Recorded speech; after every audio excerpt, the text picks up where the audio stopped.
Rong jus ra apa. Tekan ben.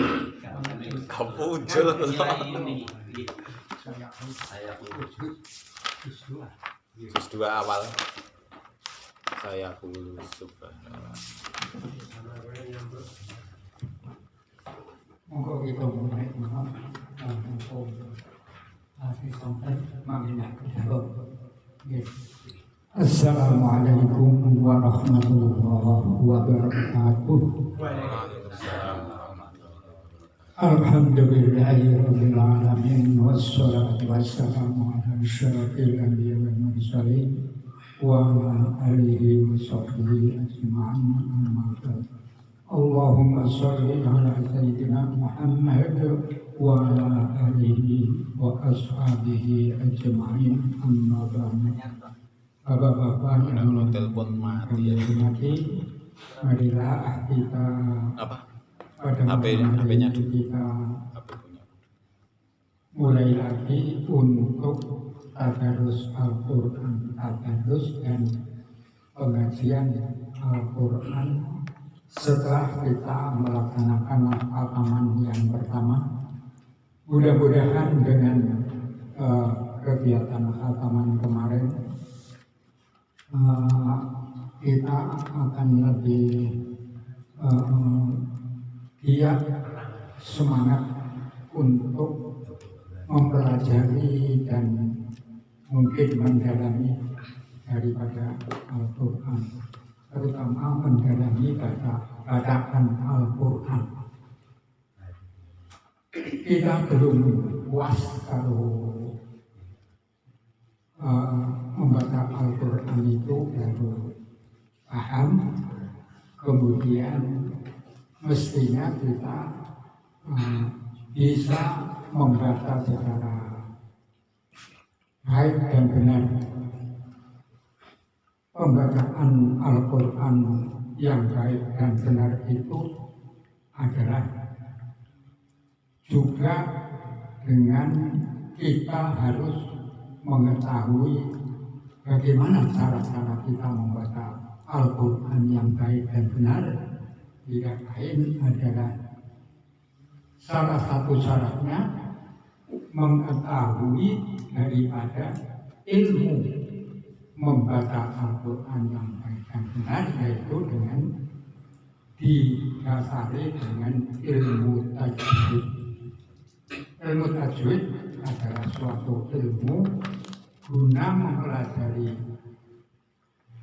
bacaan Al-Quran yang baik dan benar sesuai dengan makhrajnya huruf, atau dari mana keluar suara untuk membaca Al-Quran itu adalah dibicarakan oleh ilmu tajwid, makhrajil huruf. Sebelum kita mulai dari tadarus Al-Quran, terlebih dahulu kami untuk pendahuluan. Ini sudah yang kedua kali ya. Kemarin saya tidak datang karena ya mungkin capek, karena kecapean, ngantuk. Nah, oleh karena itu bagi saya ini yang pertama kali setelah khataman. Sebelum kita mulai membaca Al-Quran, terlebih dahulu Allah menciptakan manusia itu untuk apa sih? Ada suatu pertanyaan. Assalamualaikum.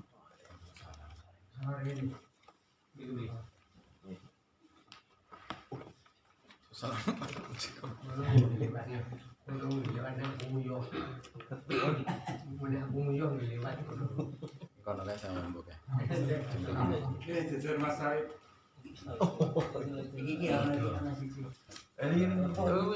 Iki wae Quran iki.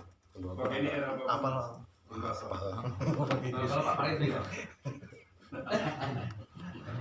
Arep nang kene.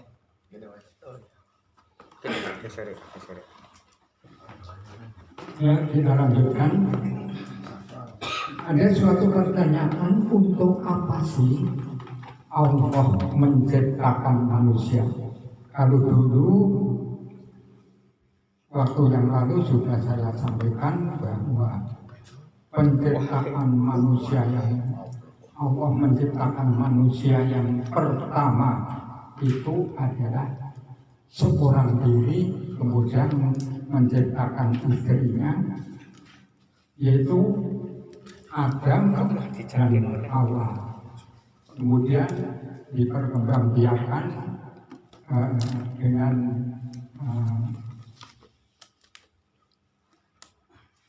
keduanya itu sebagai suami istri, kemudian berkembangbiaklah manusia yang banyak sampai sekarang. Singkatnya begitu. Kemudian untuk apa kita diciptakan oleh Allah di atas bumi ini? Kalau kita mengacu kepada surat Al-Baqarah ayat 21, yaitu yang berbunyi A'udzubillahi minasyaitonirrajim, Bismillahirrahmanirrahim. Wa in qala rabbuka lil malaikati inni ja'ilun fil ardi khalifah qalu ataj'alu fiha ma yufsidu fiha wa yasfiku dima wa nahnu nusabbihu bihamdika wa nuqaddisu lak qala inni a'lamu ma la ta'lamun. Shadaqallahul adzim. Tatkala Allah berfirman kepada para malaikat, Allah berfirman kepada para malaikat, berarti sebelum ada manusia itu sudah ada makhluk Allah, yaitu malaikat. Allah berfirman kepada para malaikat bahwa Allah akan menciptakan seorang manusia sebagai khalifah fil ardi, khalifah fil ardi, yaitu sebagai pemerintah atau raja atau pemelihara alam. Jadi bahwa manusia itu diciptakan oleh Allah adalah sebagai khalifah, pemimpin, pemelihara, pengatur. Kok Allah menciptakan manusia untuk mengatur? Ini memang kehendak Allah begitu. Sebagaimana tadi para malaikat kemudian bahwa Allah akan menciptakan manusia itu sebagai khalifah, Allah setengahnya protes. Mengapa ya Allah bahwa Engkau akan menciptakan manusia itu sebagai khalifah? Padahal manusia itu nanti akan membawa kerusakan di bumi ini dan akan bertumpah darah, mengadakan peperangan, pemusuhan di antara satu dengan yang lain. Nah, kemudian Allah menjawab,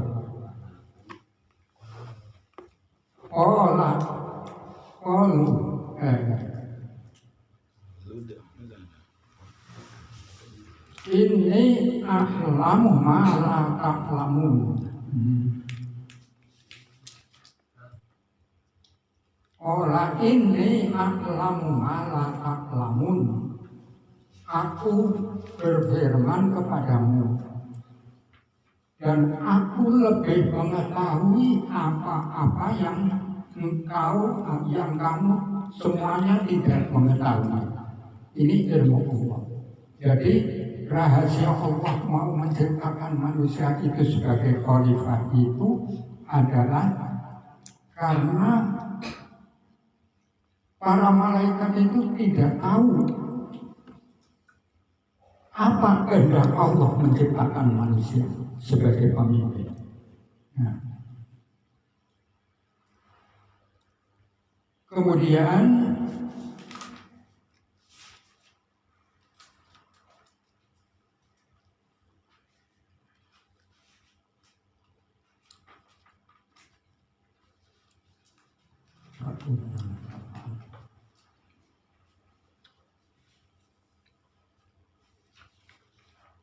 ayat 30 ya.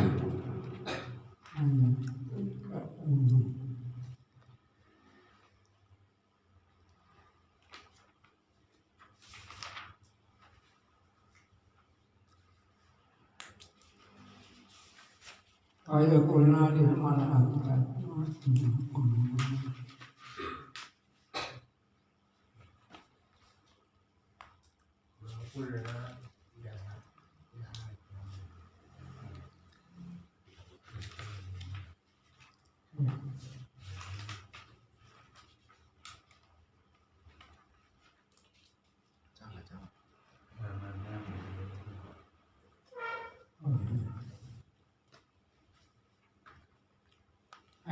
wa idza qala rabbuka lil malaikati inni ja'ilun fil ardi khalifah qalu ataj'alu fiha man yufsidu fiha wa yasfiku dima wa nahnu nusabbihu bihamdika wa nuqaddisu lak qala inni a'lamu ma la ta'lamun. Tatkala Allah Tuhanmu berfirman kepada para malaikat, ini kata Allah, sesungguhnya aku akan menjadikan khalifah di muka bumi.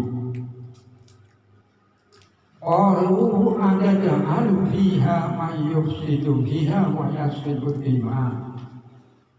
Mereka para malaikat berkata, kenapa engkau Allah akan menciptakan di atas bumi seorang sebagai khalifah, padahal mereka di dalam bumi itu nanti akan membuat kerusakan-kerusakan dan permusuhan-musuhan atau bertumpah darah, peperangan. Wa nahnu nusabbihu bihamdika. Sedangkan kami para malaikat berkata, wa nahnu nusabbihu bihamdika. Sedangkan kami itu selalu tasbih dan memuji engkau. Wa nuqaddisu lak.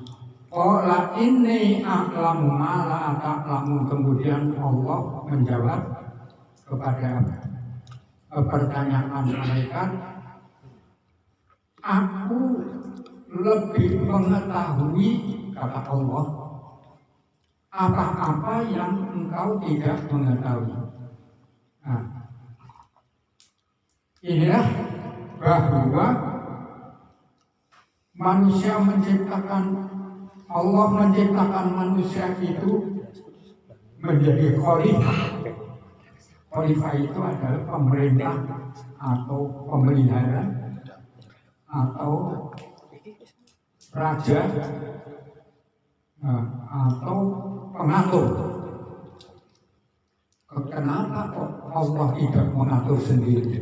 Nah, kalau Allah mengatur sendiri sudah barang tentu, tapi Allah menciptakan manusia sebagai khalifah itu karena nanti berhadapan dengan para makhluk-makhluk Allah yang ada, yaitu apa yang ada di atas bumi itu nanti akan diatur oleh manusia sendiri. Sedangkan Allah hanya mengawasi, innallaha wasi'un alim. Itu yang pertama, bahwa manusia adalah diciptakan Allah untuk menjadi khalifah atau raja atau pengatur pemelihara bumi dan alam seisinya. Kemudian yang kedua di dalam surat 28,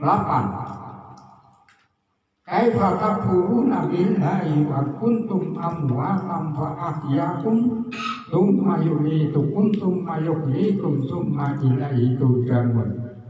Dengan demikian, setelah Allah menciptakan manusia yang banyak, kemudian ada juga manusia-manusia yang diciptakan oleh Allah pun harusnya untuk menjadi pemimpin di atas bumi ini. Ada juga yang tidak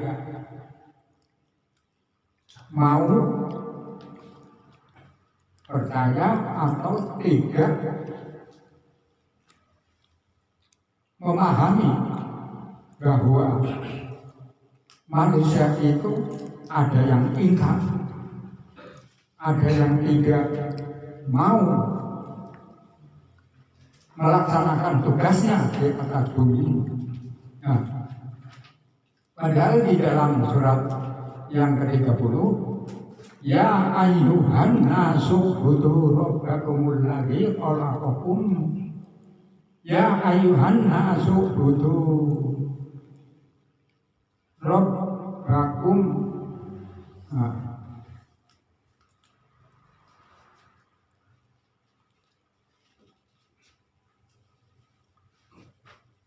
Ayat 30.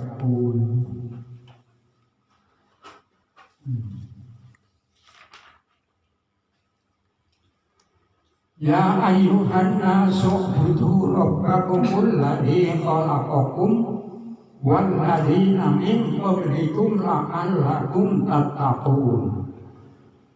Hai para manusia, u'buduhu rabbakum, sembahlah olehmu sekalian Tuhanmu, alladzi khalaqakum, yang telah menciptakan kamu,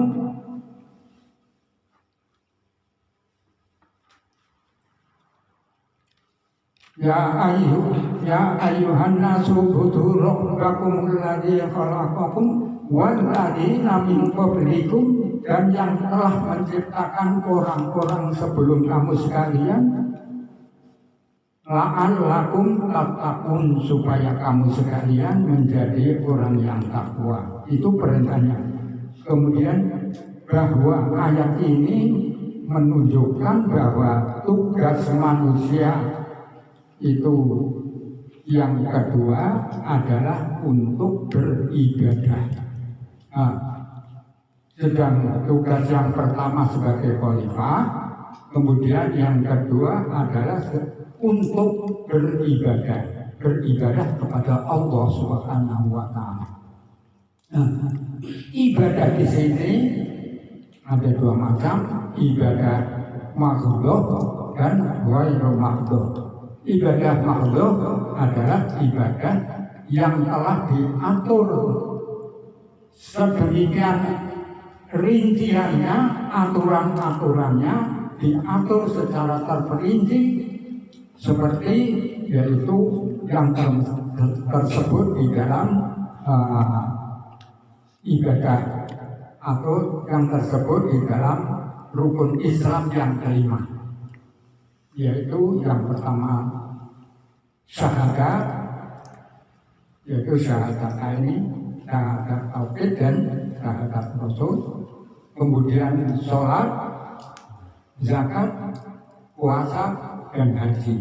Itu aturan-aturan untuk melaksanakan rukun Islam itu sudah diatur sedemikian rupa, sedemikian terperinci, sesuai dengan masing-masing daripada bentuk ibadah. itu bahwa rukun Islam itu sudah termasuk ibadah mahdhuf. Sedangkan yang kedua ibadah ghairu mahdhuf, yaitu yang aturan-aturannya itu tidak dirinci detail seperti ibadah mahdhuf. Suatu contoh misalnya sedekah itu termasuk ibadah, atau suatu kegiatan yang membawa manfaat baik bagi diri sendiri maupun bagi orang lain, itu termasuk juga ibadah.